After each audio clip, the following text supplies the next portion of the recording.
Hello, everybody. Welcome back. This is episode 6 of the 18-Wheeler Survival documentary. And I just want to say, once again, thank you for coming back and watching and following this journey along with us. This is my mom, Hello. Linda. And if you have not seen any of my previous videos, right now the timeline is I am in an induced coma. So my mom is the only person that can go ahead and tell that story of what I went through, and I might not even know everything that I went through actually. So I might be learning some things for the first time, just like you guys. So I'm gonna give my mom the floor. Ready? Thank you. Yep, I'm ready. Okay. So I know this is episode 6, but I have to always listen to the last episode to see where I left off. And we left off at Saturday morning. The accident happened Thursday, early in the morning, early Thursday. I got to the hospital Thursday evening. So I left off at Saturday morning. And when Dr. Nicholas came to tell me that the bleeding in her brain stopped, hallelujah, that was like such great news. And but then we were still waiting for the group of doctors to come around, and was waiting and waiting for them. And so when they did finally come around and discussing how she's been, and they decided that they were going to, on Sunday, they wanted to take her off of the medicines that were keeping her in the induced coma. They wanted to wake her up to see if she would respond to their commands. And so they decided that that's what they were going to do Sunday. And I'll tell you, that was like nerve-wracking to think, but it was also exciting, because it was like the thoughts that were running through my head was like, is she going to respond? And is it, and is she going to recognize me? And what's going to happen? So she was still on the ventilator, but they were just going to take her off of the medications to wake her up. So, but that weekend, I'll tell you what, that Saturday and Sunday, there was a lot going on. That I still hadn't been eating, and that Saturday evening, I had several people that came to visit, and friends of mine back home. They were calling people that they knew that lived in the area, and if they could come and pray with me, pray for Sanaya. They were bringing food, and I still wasn't eating, but I was very blessed and grateful for people to come and to encourage me and to pray for Sanaya. And some of the first people that came were the friend that Sanaya went to go visit in Atlanta. Her and her mother and her, I believe her aunt, came. I had people from one of our churches, our church back in Illinois, in Joliet, a wonderful young lady that had moved from Illinois to Atlanta. She came out with her husband, and another lady from a church came out that I had no idea who she was. And we all sat in the cafeteria and we ate. And it was the first time that I was able to meet the young lady that Sanai went out to go visit. And she was telling me that, I tell you what, I was so grateful that she was okay. I mean, she did sustain some, injuries in the accident. Her leg got caught in the passenger side door, so they had to use the jaws of life to get her out. She had stitches in her leg, but she was treated and released the same day, that Thursday. And the passenger in her back seat, Janie's brother, he had, I don't know, he hit himself or something hit him, and it hit underneath his chin. They had to stitch him up, and he was treated and released that same day as well. So I was very grateful for that good news, and to see that she was doing okay. She was on crutches, but she was doing okay. And so that Saturday was pretty much it was just a blur, but it was a lot of good news that day. And a friend of mine from my church in Delaware, from Word of Life, Debbie Sullivan, she had called me. I don't remember if she called me Friday or if she called me Saturday, but she called and told me that she had the whole next week off for Christmas break, and that she had no plans, and she wanted to come and stay and help with, whatever she could do. And so that I wasn't by myself. I was so grateful for that, because she's a woman of God, a woman of great faith.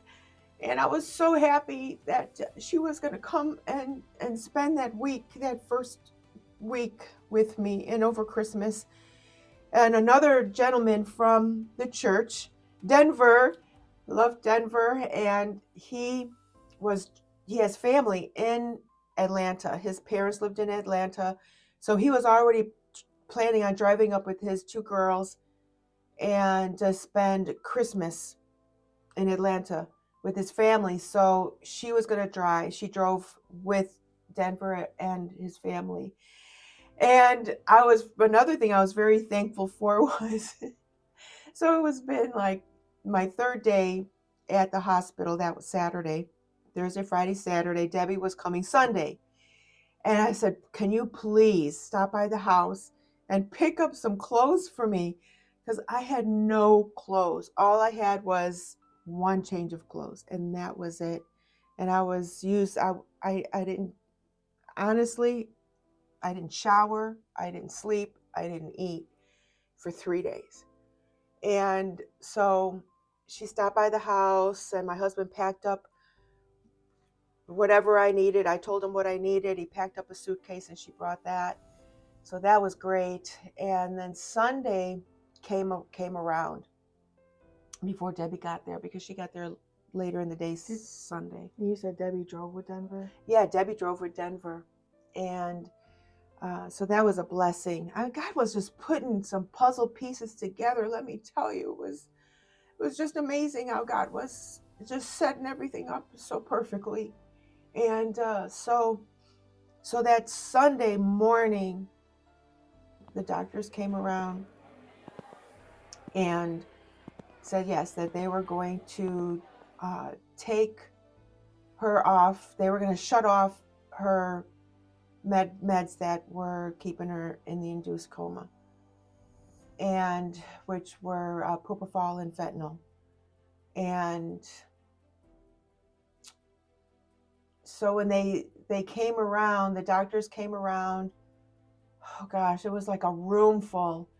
It was just me and a room full of doctors and nurses standing around her bed, and they shut off her meds. And we just waited. It didn't take long, but we waited. And she started opening up her eyes, and she went into complete panic. She had started having panic attacks. And so we were trying to calm her down. And I was right next to her, and the doctors were all around her at the foot of her bed and all around. We were trying to calm her down, and I kept saying, Sanaya, it's okay, you're okay, you're okay. And then one of the doctors says, you're in the hospital. You were in an accident. And then she started freaking out even more. And so I had to tell her that, I said, your passengers were okay. They're okay. They're okay. They went home already.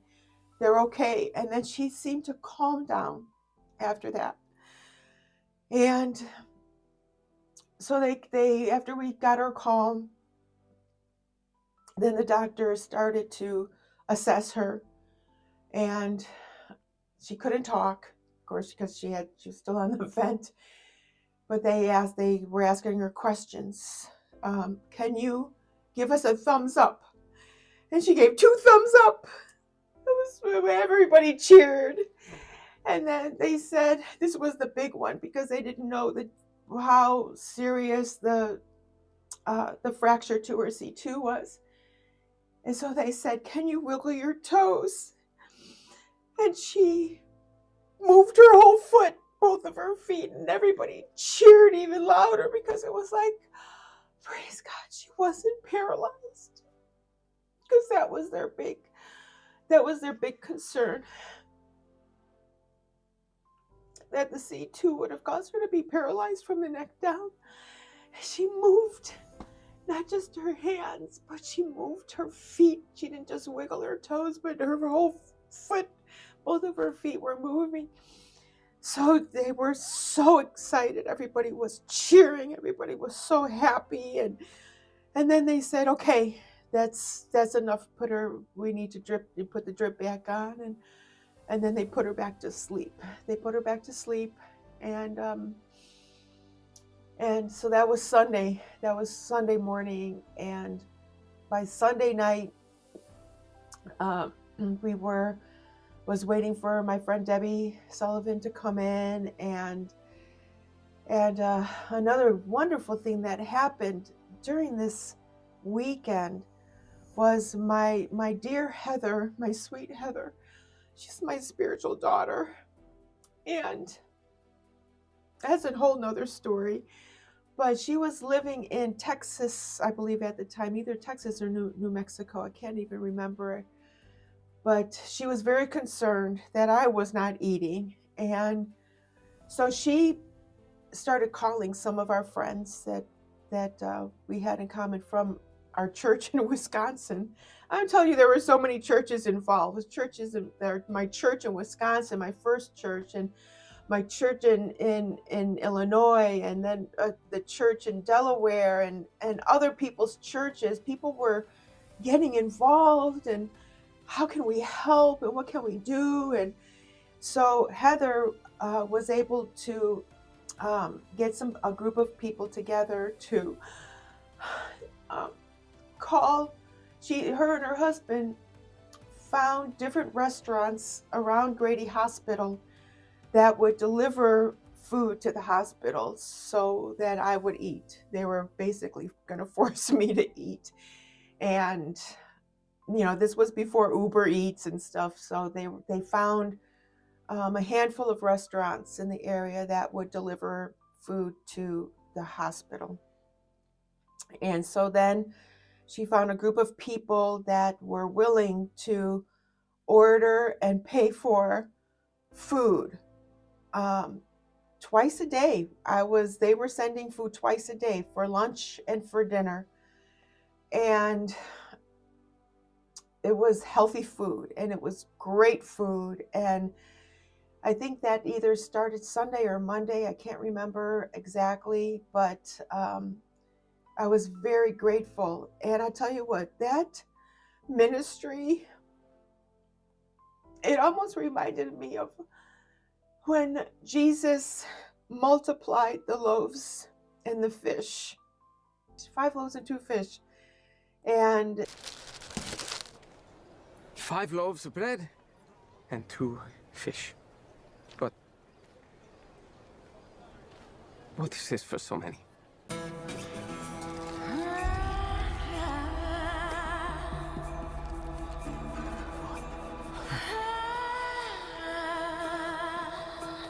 what?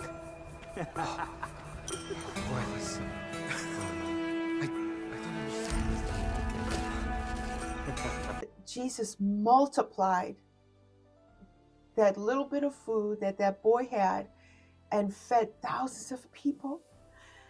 And what started out as trying to feed me lunch and dinner turned into a ministry where we were able to share food with so many people that were coming in and were going through the same thing that I was going through, that had no appetite, that wouldn't eat. And we were able to say, please come and eat. We have enough to share. And it was such a beautiful ministry. And I don't think that the people that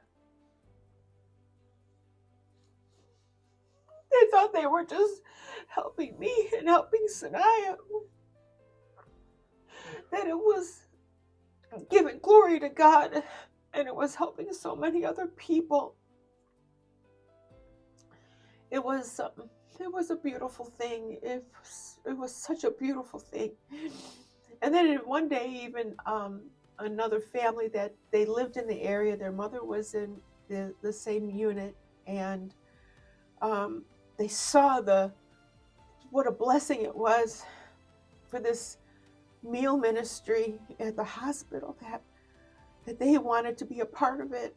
And they were bringing food from home, and they would cook extra and bring it in for the people too. Would have a table set up of just so that people could be sustained and be strengthened and be blessed. It really was an amazing ministry. Once I realized that Sanaya was going to be okay, I think it was after that 72-hour mark, I was able to call my mom and tell her what happened, because she still had no idea. And I don't even remember what her response was, but they sent money and they didn't know what to do. My sister felt helpless and she wanted to come out, and I mean, it was just the outpouring of love and prayer and help, support. You know, it was just amazing. And once again, it's who are you surrounding yourself with? Are you surrounding yourself with people who really care and who will stand with you? Like Sanaya said, not just in the good times, but in the bad times too. I mean, you don't realize what kind of people that you surround yourself with until you have either a time of rejoicing or a time of sorrow or grieving where you need help.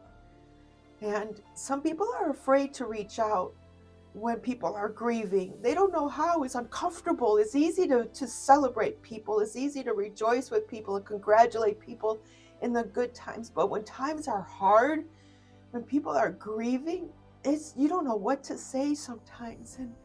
And it's just to say that I'm here for you. I'm praying for you. If you need anything, and pray and ask the Lord, what can I do for them? And He'll show you, He'll tell you.